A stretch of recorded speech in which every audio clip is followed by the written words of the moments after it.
The chandeliers blazed above the ballroom light, glinting across crystal glasses as if every sparkle was mocking me. The music softened when Margaret Carter, my mother, lifted her champagne flute at the microphone. Her posture was regal, her expression sharp as glass. "Tonight we celebrate Amelia, our only daughter," she announced with a chilling certainty. "My other child, Isabella, is no longer with us. She is dead to this family." A ripple of gasps moved through the crowd. Guests leaned in, whispering, their eyes flicking toward Amelia, radiant in her ivory gown, hand-laced with her new husband, Christopher Hayes. Amelia's lips curled. She leaned into the microphone and added with a smirk, "She was always the weak one." "Maybe it's better she's gone." The crowd laughed uneasily, half in shock, half unsure if it was a cruel joke. My father Richard shifted beside my mother, but his silence was as predictable as it was pathetic. He never once defended me. The orchestra hesitated, then played on as if the night had chosen to go along with my burial. My pulse thundered in my ears. I was not gone. I was not weak. I had never been more alive. For years they had tried to erase me, diminish me, turn me into a shadow. But this public execution of my identity was the final cruelty. Rage rose in me like fire meeting oxygen. I touched the strap of my black dress, steadying my breath. Inside my bag was the truth they feared most, the folder of contracts, the silver USB. 5 years of silence pressed into proof. My hand gripped the heavy double doors. The music, the laughter, the murmurs beyond the threshold blurred into one sound, a cruel chorus. I would not let their lie stand. I pushed the doors open. The hall fell silent. Conversations cut mid-word. Champagne glasses froze halfway to lips. All heads turned. My sister's triumphant smile collapsed, her grip on Christopher tightening. My mother's glass tilted, liquid spilling onto the carpet. The daughter they had declared dead was walking into the room. I moved forward, every step measured, the click of my heels echoing. Whispers spread like sparks. "Is that Isabella? Alive? Alive?" The words traveled row by row until the entire hall buzzed. Amelia's face drained of color. Margaret's mask cracked just for a second, fear flashing in her eyes. I reached the center, let the silence deepen, then raised my voice steady and sharp. "You say I am dead. Look at me. Do I look dead to you?" Gasps broke out. A woman clutched her pearls. A man dropped his fork. My sister flinched. I did not stop. The moment they wanted to erase me became the stage for my resurrection. My existence, my name, my dignity had been buried with words. Now I had returned with truth. The reckoning had begun. I was born into the Carter household, a family that outwardly radiated success and respectability, but inside was ruled by favoritism and cruelty. My father, Richard Carter, a man in his early 60s, was tall and composed, yet hollow, always avoiding conflict, always allowing my mother to decide what was right. My mother, Margaret Carter, 58, was the true architect of our home. She believed in order, appearances, and control.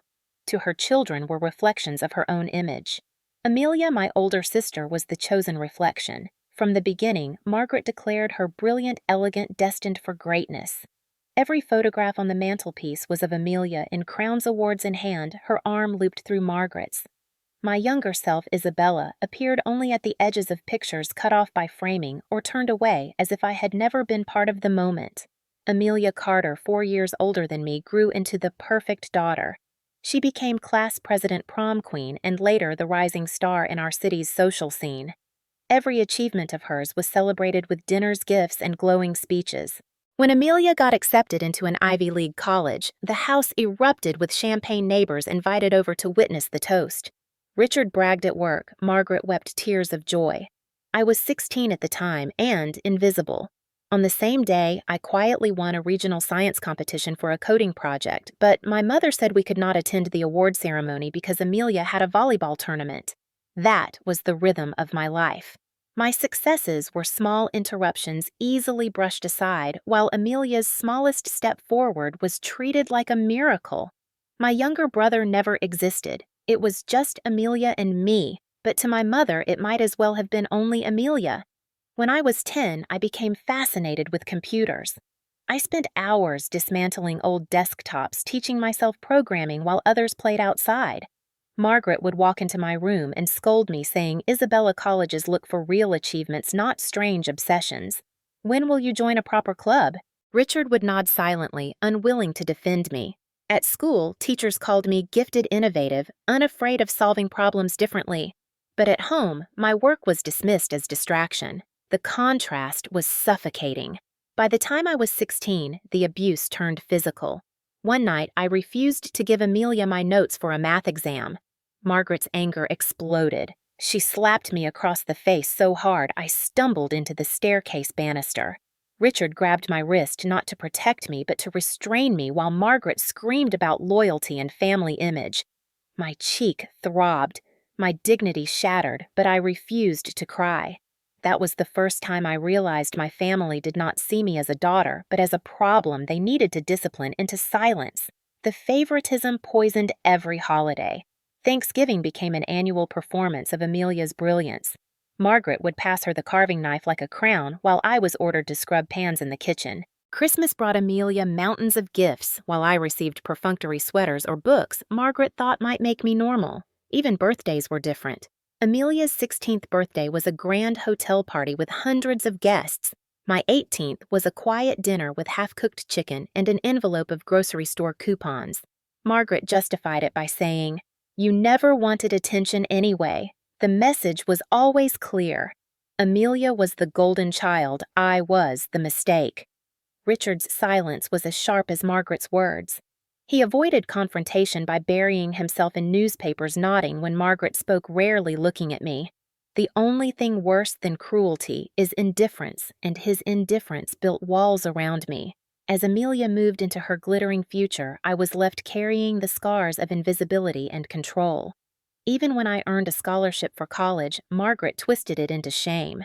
She said it was not a real university compared to Amelia's Ivy League. She accused me of embarrassing the family, of chasing foolish dreams. She began pushing me to sign away any claims to family assets, insisting Amelia needed stability. One evening, she cornered me with papers demanding my signature. When I refused, she struck me across the face again, this time harder, and Richard held me down until she pressed the pen into my hand. I dropped it on the floor, choosing bruises over surrender. That night, I packed my belongings and swore I would never let their control define me again. I left behind not only a house, but a prison. The Carter family was toxic to its core, built on one child's pedestal and the other child's destruction. Amelia was celebrated, I was erased, and Margaret made sure the hierarchy was never questioned. Yet the cruelty that was meant to break me became the steel that forged me. High school years widened the chasm between Amelia and me until it felt like we were not sisters but inhabitants of two different worlds. She glided through the hallways, hair-perfect smile, polished teachers praising her as the model student while I carried the label of odd and distracted. Margaret fed the contrast every chance she had. At family dinners, she would beam at Amelia and say, "Look at her posture, look at her manners, that is what a real young lady should be." Then her gaze would slice toward me with contempt. "Isabella, why do you always slouch like you are carrying the world on your back?" Richard would mutter behind his newspaper. "Listen to your mother," as if that ended the matter. Amelia relished the role of enforcer. She made a habit of stealing my ideas and presenting them as her own. When I created a science fair project designing a simple website for local businesses, she laughed, told me it was childish, and then used my notes in her marketing class presentation. She won first place, and Margaret called her a genius. I remember standing in the audience watching Amelia accept the trophy with tears of pride from my parents while my chest burned with the truth I could never say aloud. One Thanksgiving became a defining memory. Amelia had just returned from her university for the holiday. She breezed into the kitchen in a designer coat while Margaret bragged about her latest internship at a major firm. I had just won a grant for a robotics project, and timidly I tried to mention it. Before I could finish, Amelia interrupted. "Oh, Mother, you should tell them about my promotion to team lead." Margaret's face lit up. She raised her glass, and the room filled with cheers.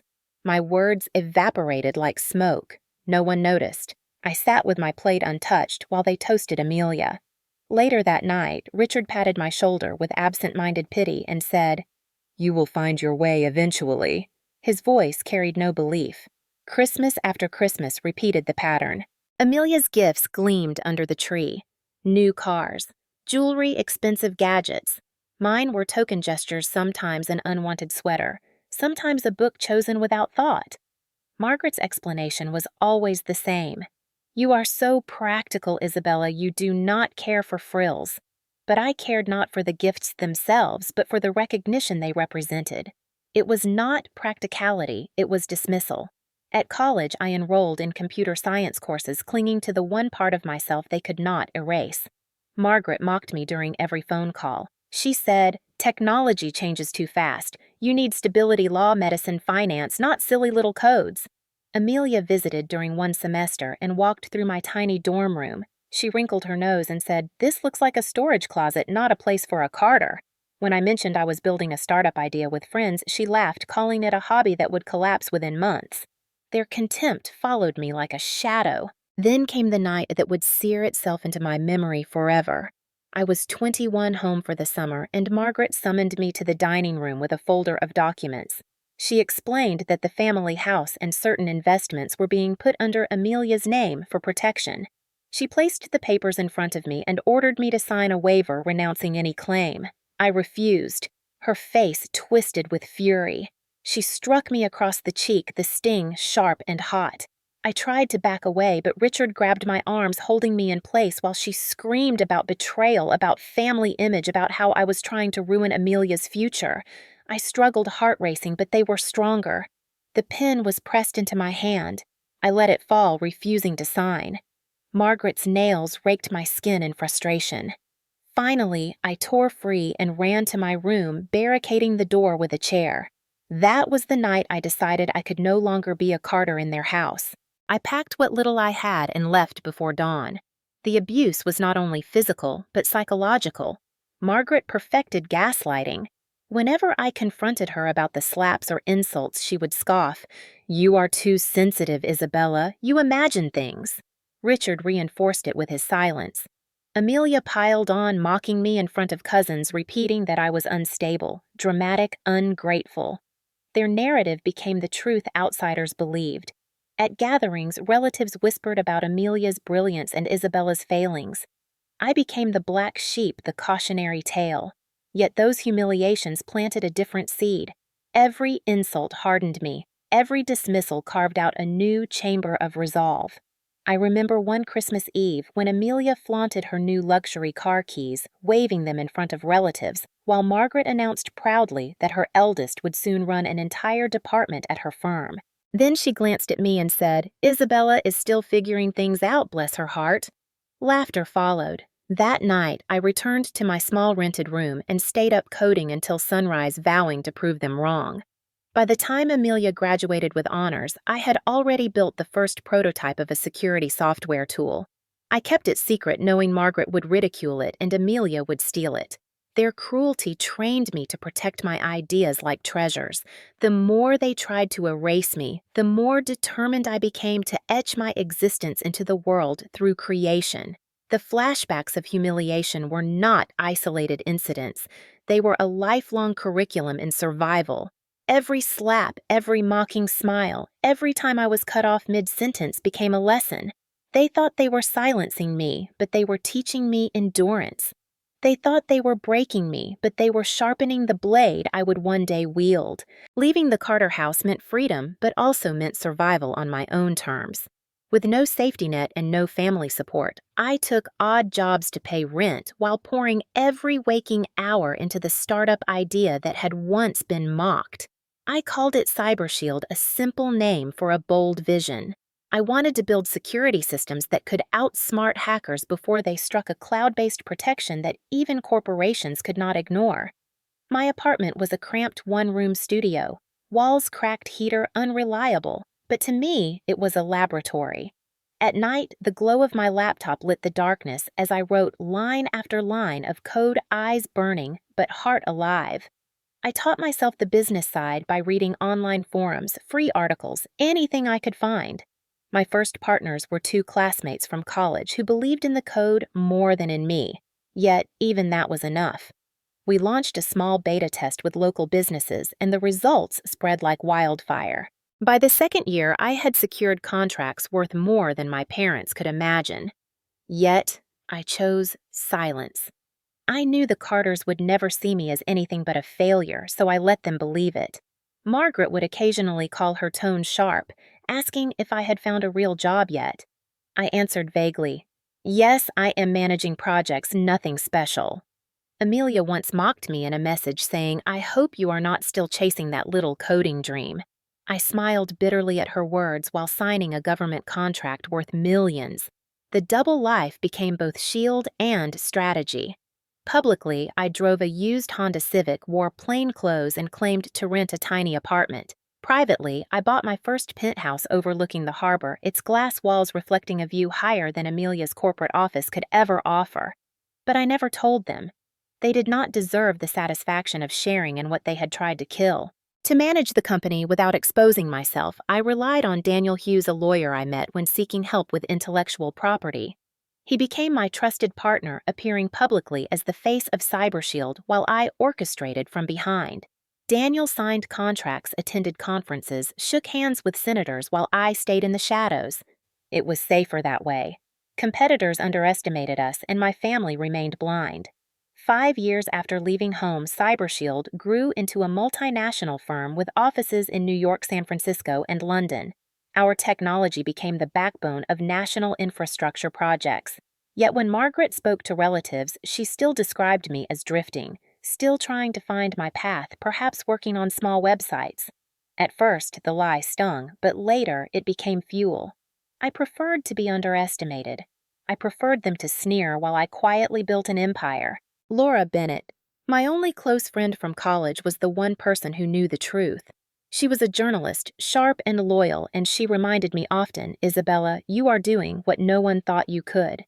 She urged me to confront my family, but I always shook my head. Not yet. Timing mattered. Revenge mattered. It was not only about proving success, but about choosing the stage where truth would be undeniable. Each holiday, I ignored invitations from home. Each birthday, I celebrated with my team instead. My parents still sent short messages, cold and transactional.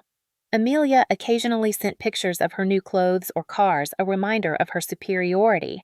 I saved them all not out of envy, but as evidence of the illusion they lived in. They thought they had won. They thought their golden child shone brightest. In reality, the power they praised was already shifting. CyberShield had begun negotiations to acquire one of Amelia's partner companies. The irony was exquisite. My secret success had grown into a weapon sharper than any insult, a storm waiting to break. All I had to do was wait for the right moment, and the wedding invitation in my mailbox would soon provide it. The envelope arrived on a gray afternoon, slipped through the mail slot with no return address. I tore it open and found embossed letters spelling out the union of Amelia Carter and Christopher Hayes. No handwritten note, no warmth, only logistics. The words felt less like an invitation and more like a declaration that I was expected to show up and bear witness to Amelia's latest triumph. At first, I considered throwing it away. Why subject myself to another round of humiliation?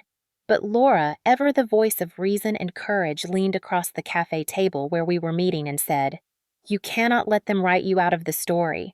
If you avoid this wedding, their version of you will remain forever. Go. Face them." I tucked the card into my bag and decided she was right. Yet I would not arrive empty-handed. I began preparing. Daniel ensured every contract, every legal document proving CyberShield's acquisitions was copied to the silver USB. Laura arranged her press credentials ready to broadcast if necessary. The plan was simple. I would show up as the forgotten daughter and let Margaret and Amelia write their cruel script. Then, when the time was right, I would reveal the truth they could not spin. On the day of the wedding, the city buzzed with December chill. I dressed deliberately in a black dress that was neither plain nor extravagant, chosen to make me visible but not gaudy. My old Honda carried me to the venue, a sprawling hotel draped in white roses and crystal chandeliers.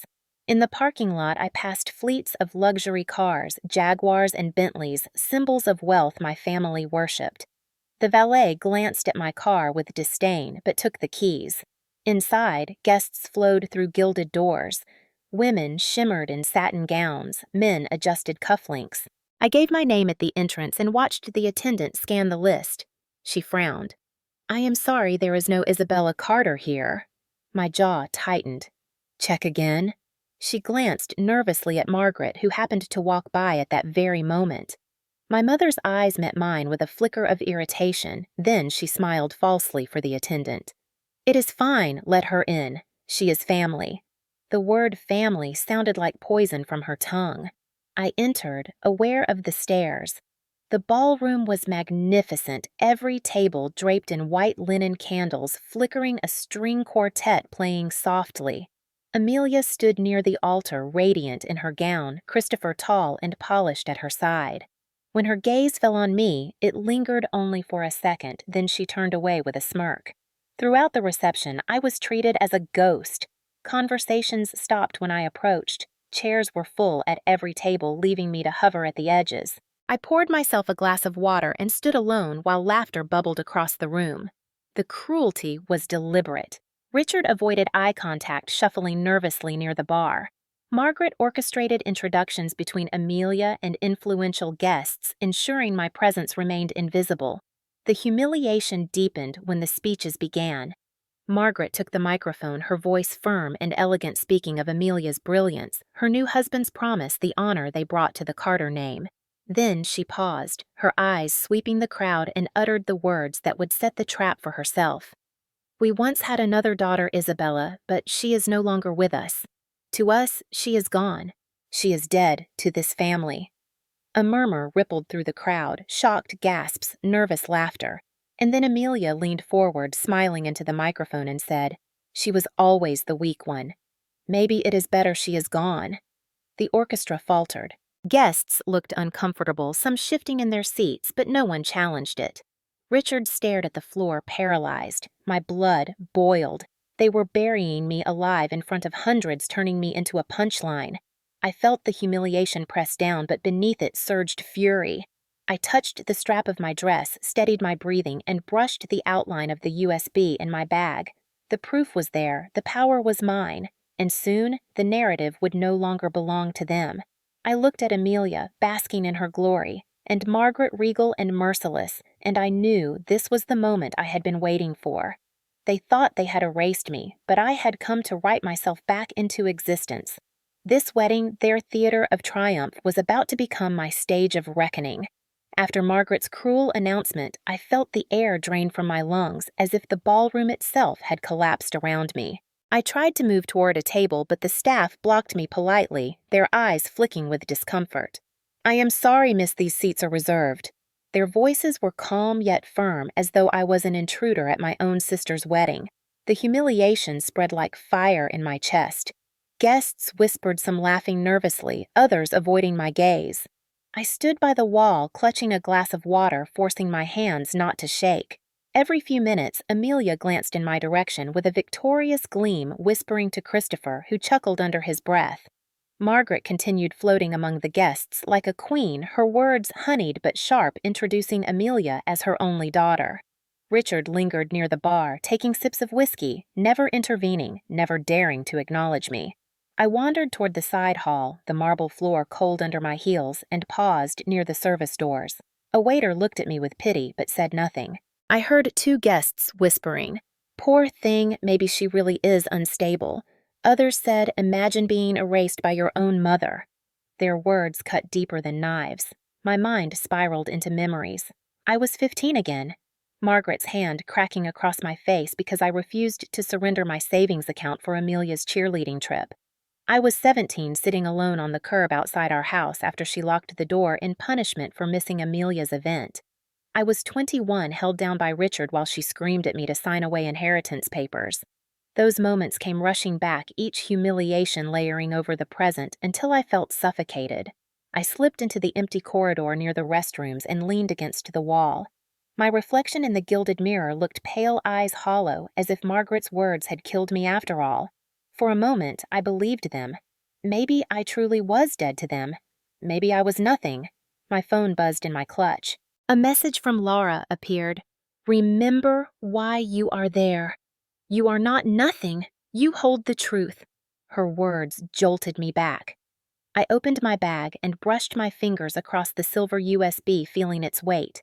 5 years of work, contracts, acquisitions, partnerships, all condensed into this tiny object. Proof that I was not weak, not gone, but powerful in ways Margaret could never imagine. I exhaled slowly, steadying my hands. The humiliation had dragged me into despair, but the evidence was my rope out. I returned to the ballroom just as the guests began to rise for the formal dinner. Margaret directed the seating chart, guiding everyone to tables draped with roses and candles. When I approached, she smiled thinly and said, "The tables are full. Isabella, you can take a plate in the service lounge." Her voice dripped with false politeness. Amelia added with a laugh, "She is used to scraps." Laughter trickled around them. My throat tightened, but I did not respond. I turned, carrying the sting silently, and slipped into the shadowed corner near the stage. The humiliation was complete. They had erased me publicly, denied me even a seat, relegated me to the margins. My heart pounded shame burning, yet beneath the shame was a growing ember. The more they tried to bury me, the stronger the ember glowed. Margaret thought she had staged my funeral. She had no idea she had set the stage for her own. The orchestra played softly, the clinking of silverware filling the hall. I lifted my head, touched the USB again, and whispered to myself, "Not tonight. Not like this. I will not die in their story." The lowest point had arrived, but from here there was only one direction left up. The orchestra swelled as the servers moved through the aisles carrying plates of roasted lamb and wine, the glow of candles flickering against crystal glasses. Margaret stood to give another toast, her voice slicing through the chatter. To Amelia and Christopher, she declared the perfect couple, the pride of the Carter name. She glanced across the room and let her eyes brush past me like I was air. My chest tightened, but my resolve crystallized. I reached into my bag and felt the silver USB, its edges sharp against my palm. My pulse hammered in my ears. Margaret raised her glass higher, and Amelia leaned against Christopher, her smile triumphant. Tonight, Margaret continued, "We close one chapter and begin another. We celebrate family." I could not hold my silence. My heels struck the marble floor as I walked into the center of the room, every step drawing gasps from guests. The music faltered, then stopped. I lifted my chin and let my voice ring out. "Interesting," I said, "because it seems one part of this family was already declared dead tonight." A wave of whispers swept the hall.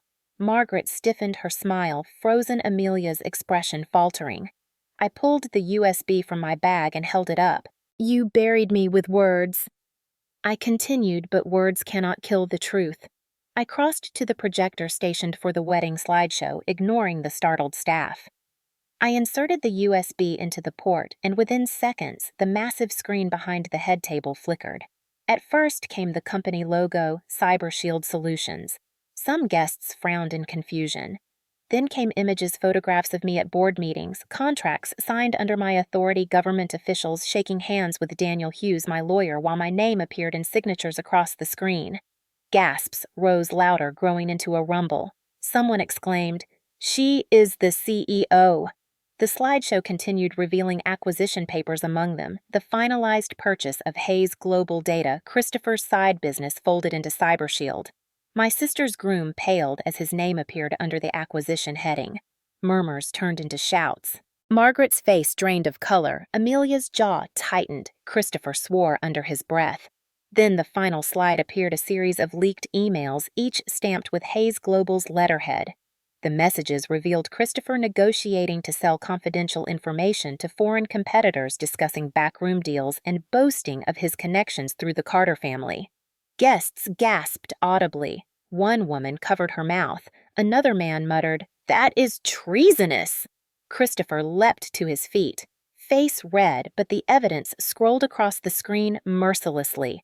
Amelia grabbed his arm, hissing, "What is this, Christopher?" He yanked away, stammering lies, all lies fabricated, but his voice cracked. I turned slowly to the crowd.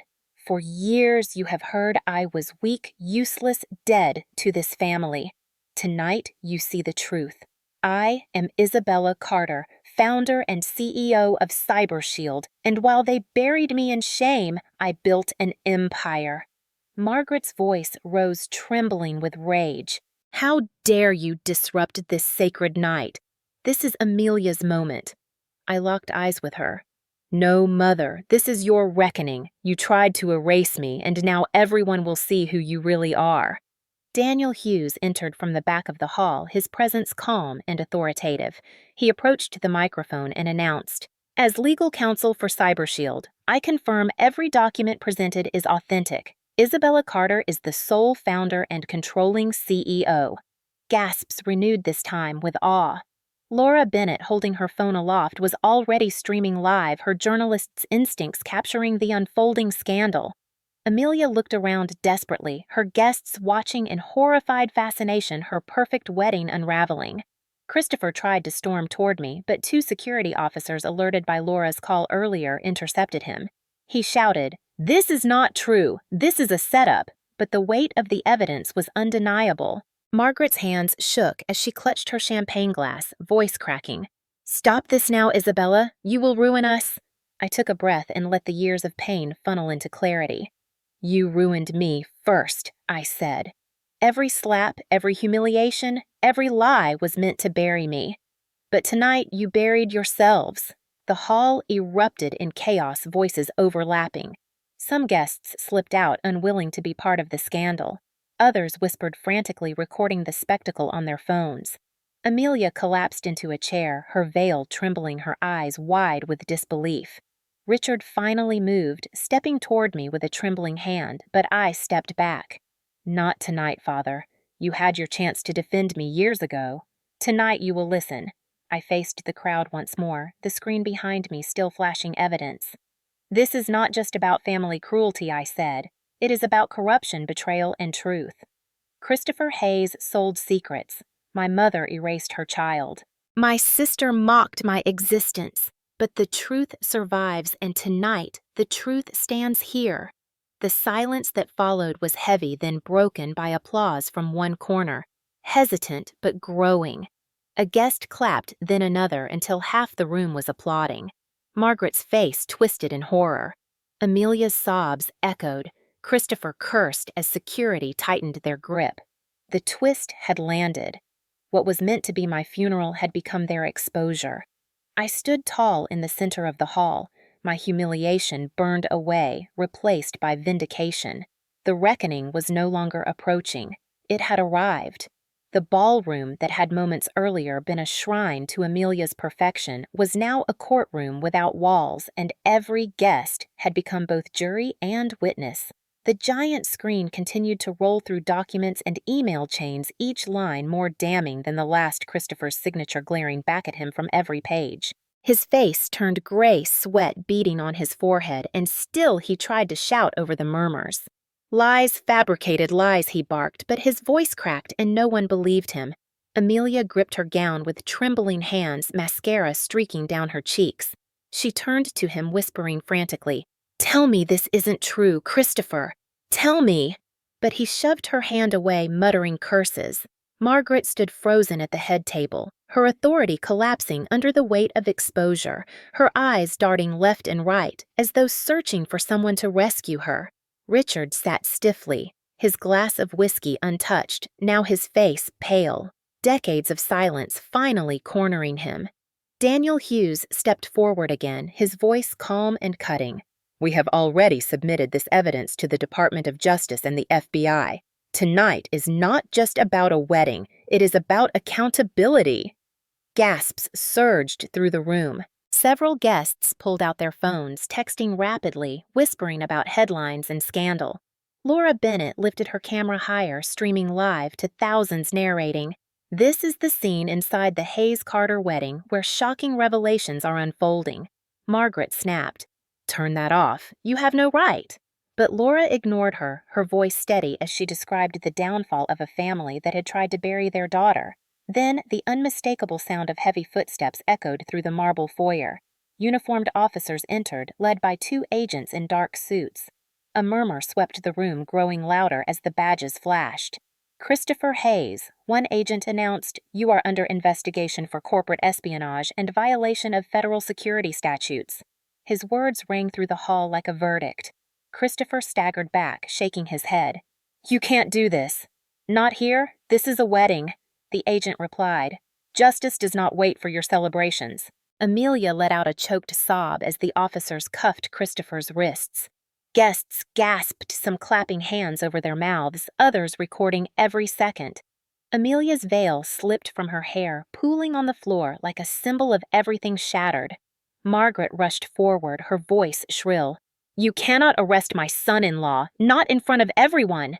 The agent looked at her with a calm detachment. "Ma'am, step aside. This is lawful procedure."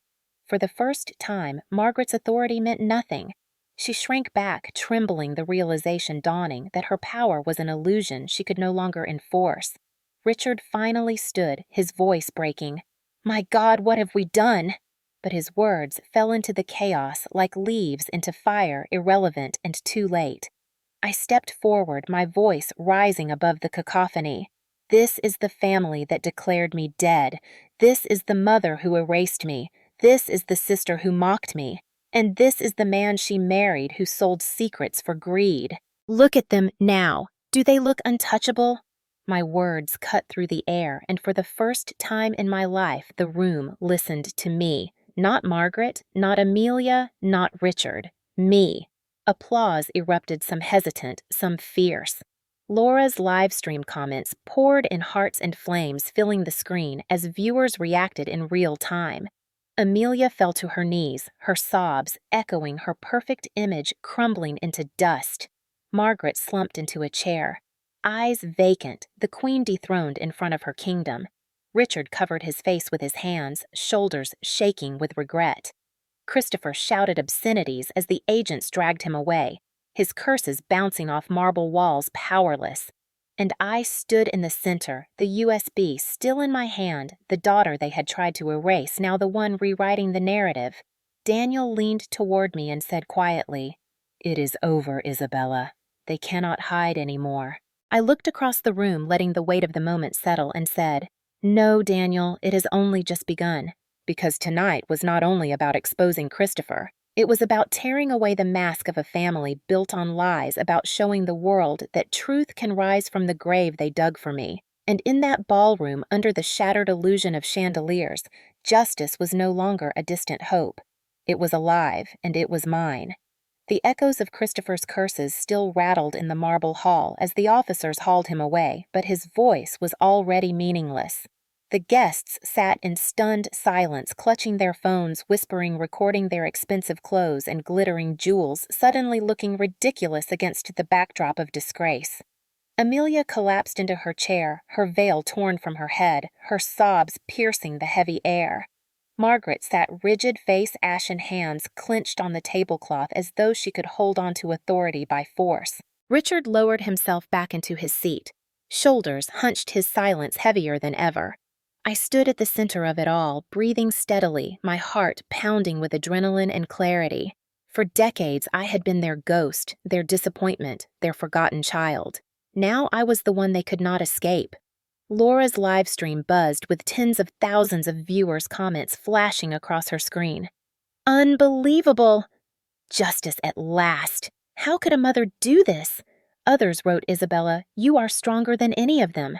She caught my eye and nodded a silent assurance that the truth was already bigger than the ballroom. Margaret finally found her voice brittle and broken. "You think you have won, Isabella, but you have shamed us all." I turned to her, my voice calm but cutting. "No, Mother, you shamed yourself. You erased me. You mocked me. You turned the world against me. And tonight, the world saw who you really are." Richard tried to speak, his voice trembling. "Isabella, we only wanted what was best." The words stung, not because they were true, but because they were the same excuse he had whispered my entire life. "Best for whom I asked, for Amelia, for your pride, for the Carter name." What about me? Was I not worthy of love, of protection, of recognition? He looked down, unable to meet my gaze. Amelia finally raised her tear-streaked face, her voice cracking. You ruined everything. This was supposed to be my perfect day. I felt a pang of something almost like pity, but it dissolved quickly. You ruined yourself, I said.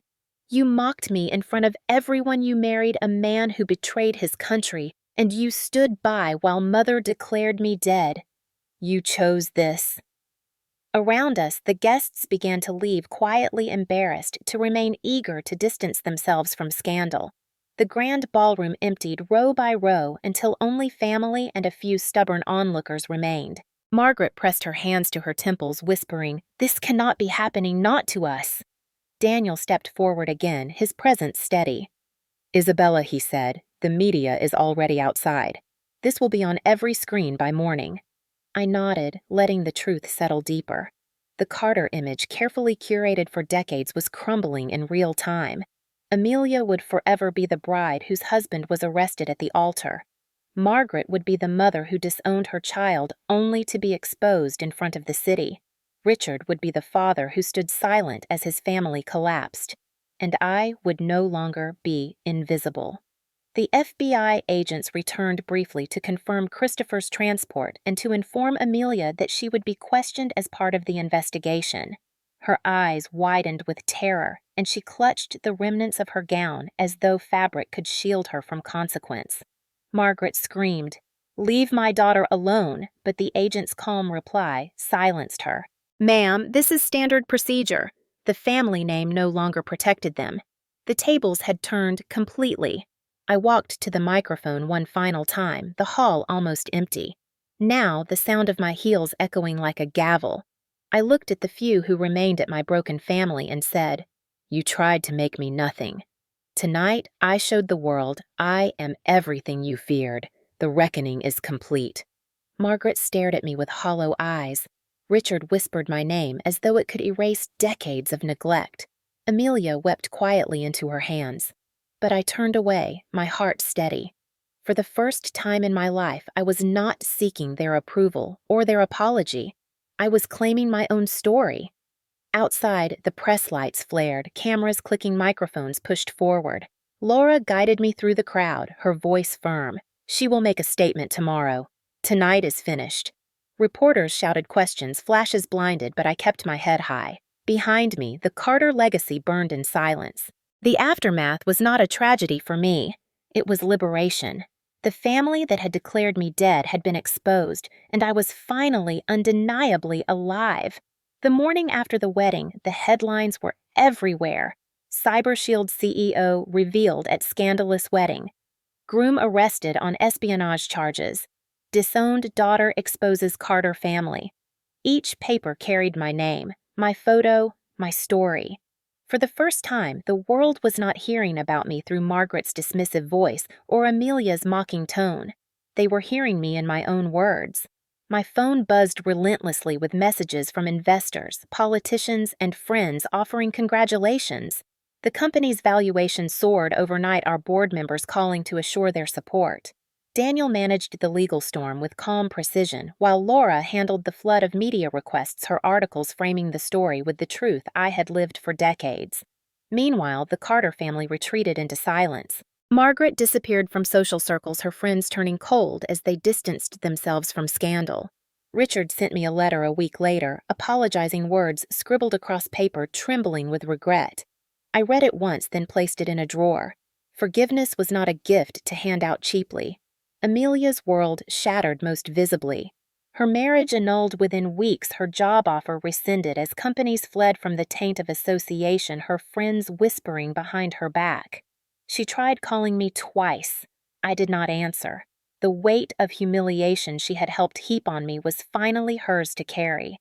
For months, I threw myself into work guiding CyberShield through expansions, establishing scholarships for young women in technology, mentoring girls who were told they did not belong.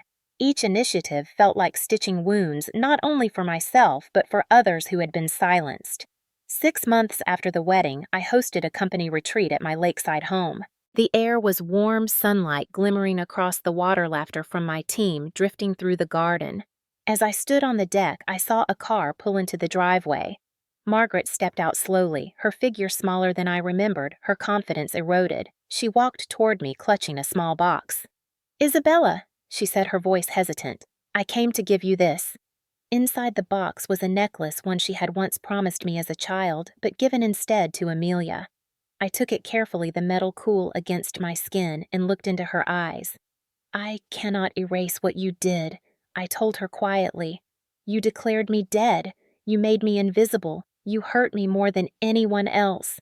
She nodded, tears forming. "I know. I am sorry." The words hung in the air, fragile. For the first time in decades, she was not commanding, not condemning, but admitting. I did not embrace her. I did not forgive her. But I allowed the truth to rest between us. That was enough for now. Later that evening, Richard called, his voice trembling, saying he hoped to see me one day. Amelia sent a long email filled with explanations, regret, and pleas. I read them all, but chose silence. Healing did not mean returning to chains. Healing meant moving forward without needing their approval. That summer, I launched the Carter Initiative, a nonprofit dedicated to supporting survivors of family abuse and control, giving them resources to reclaim their lives. Each success story that reached my desk reminded me why I had endured. My pain had become power, my scars had become maps for others. One evening, as the sun dipped behind the lake, Laura joined me on the porch. She asked, "Do you regret doing it that way, exposing them so publicly?" I thought for a long moment, then shook my head. No, they declared me dead. The only way to fight that was to rise in front of everyone and show I was alive. The reckoning was not cruelty, it was justice. Laura smiled and raised her glass. "To truth," she said. "To truth." I echoed. The cicadas sang, the water shimmered, and for the first time since childhood, I felt light. I was no longer the forgotten daughter or the buried child. I was Isabella Carter, alive, whole, seen. And though the past would always leave shadows, the future stretched wide and bright, mine to claim. Have you ever been dismissed, erased, or silenced by those who should have loved you most? What would you do if you finally had the chance to show them who you really are? Share your story because, like mine, it deserves to be heard.